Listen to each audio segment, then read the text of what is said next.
Assalamualaikum warahmatullahi wabarakatuh. Selamat pagi anak-anak semuanya. Apa kabar hari ini? Baiklah, kita masuk ke mata pelajaran produk kreatif dan kewirausahaan dengan materi menganalisis kebutuhan sumber daya usaha.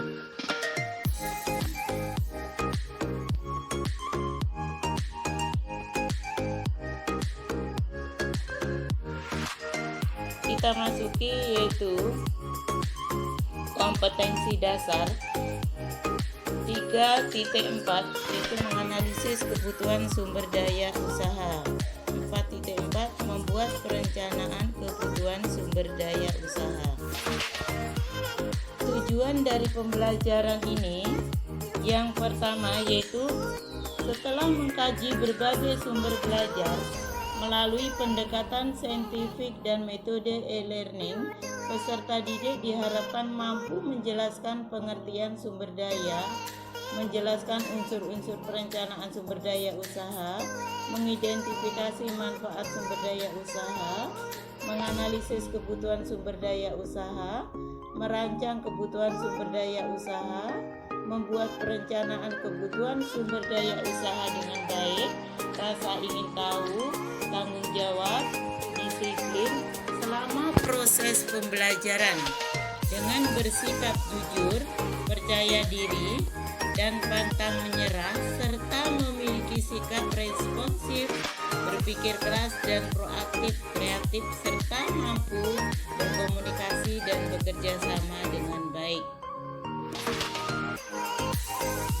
Materi pembelajaran. Materi pembelajaran yang pertama yaitu kita membahas mengenai pengertian sumber daya usaha. Sumber daya usaha adalah segala sesuatu yang bersumber daya yang dimiliki perusahaan dalam menjalankan aktivitasnya.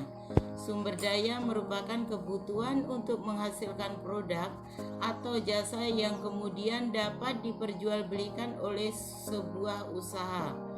Menurut Zaki Fatoni SPMSC, sumber daya usaha adalah sumber daya yang diperlukan untuk mewujudkan peluang usaha. Kita lanjut untuk materi yang kedua yaitu mengenai peran dan manfaat sumber daya usaha. Peran sumber daya usaha yaitu merupakan faktor penting dalam sebuah usaha.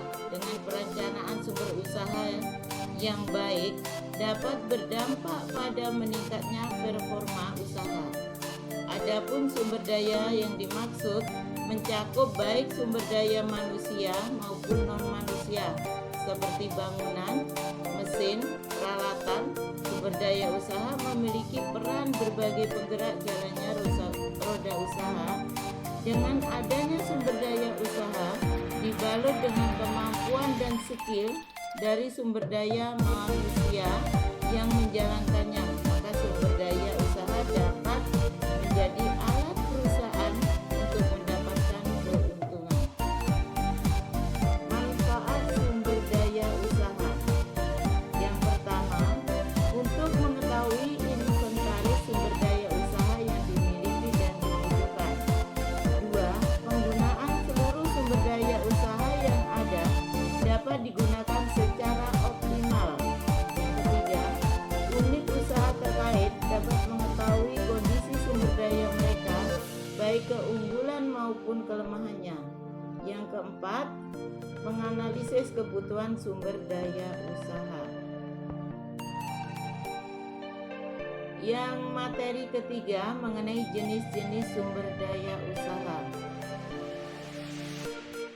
Kalau kita perhatikan, yaitu terdapat 6 jenis sumber daya usaha yang kita kenal atau sering dikenal dengan sebutan 6M, yaitu man, material, mesin, method, money, dan market.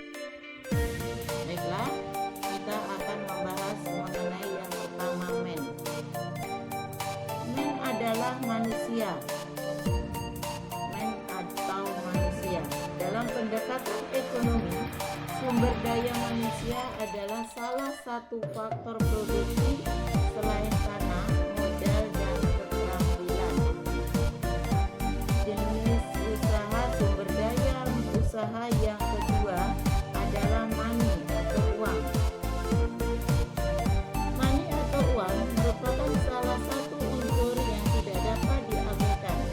Uang merupakan alat tukar dan alat pengukur nilai. Yang ketiga, material atau fisik. Keterangannya adalah perusahaan umumnya tidak menghasilkan sendiri bahan mentah atau bahan baku yang dibutuhkan, melainkan membeli dari pihak lain. Yang keempat adalah mesin atau teknologi. Mesin memiliki peranan penting dalam proses produksi setelah terjadinya revolusi industri. Dengan ditemukannya mesin uap, sehingga banyak pekerjaan manusia yang digantikan oleh mesin. Yang kelima adalah metode atau metode. Metode kerja sangat dibutuhkan agar mekanisme kerja berjalan efektif dan efisien. Yang keenam adalah market atau pasar, yaitu tempat memasarkan produk memiliki peran yang sangat penting, sebab jika barang yang diproduksi tidak laku, proses produksi barang akan terhenti. Itulah materi kita yang kita pelajari pada pagi hari ini. Mudah-mudahan bisa dimengerti dan kalian bisa melihat referensi dari buku atau dari YouTube atau dari internet untuk pendalaman materi kalian. Jadi Ibu akhiri pembahasan kita untuk pagi hari ini. Sampai di sini. Selamat pagi dan tetap